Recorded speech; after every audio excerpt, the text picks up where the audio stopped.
Today we're going to discuss two major pathways within the motor system. Let's start with the corticobulbar pathway.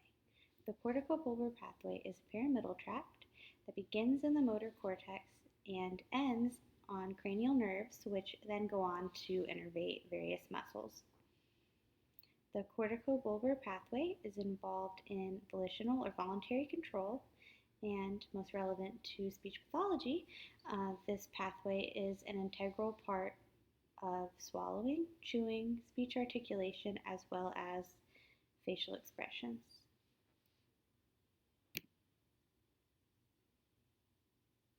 The corticobulbar pathway is a two-neuron tract consisting of upper and lower motor neurons. The pathway begins with upper motor neuron cell bodies in the primary motor cortex, which branch out into axons of the upper motor neurons in the corona radiata, and ultimately the internal capsule.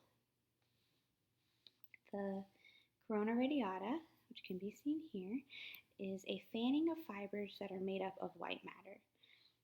The internal capsule is where these fibers come together and then they pass between the structures of the basal ganglia here.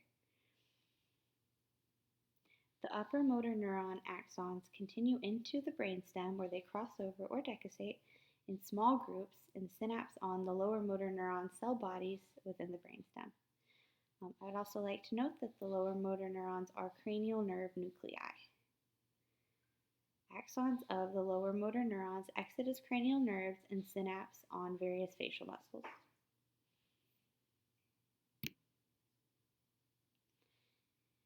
The corticospinal pathways are also pyramidal tracts. There are two pathways. There is a lateral and an anterior. Today we will focus on the lateral corticospinal pathway. It accounts for 90% of the corticospinal tract, while the anterior accounts for 10%. The lateral corticospinal pathway innervates muscles of the hands and is involved with writing and precision grip.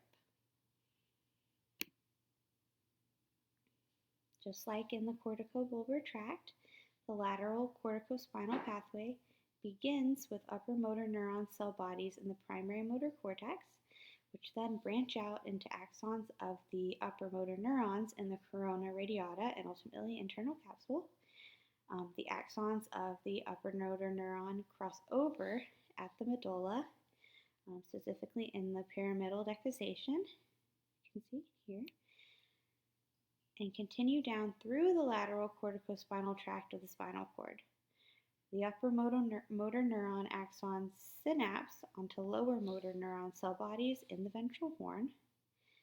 Finally, the lower motor neuron axons exit in spinal nerves and synapse and muscle fibers of the extremities.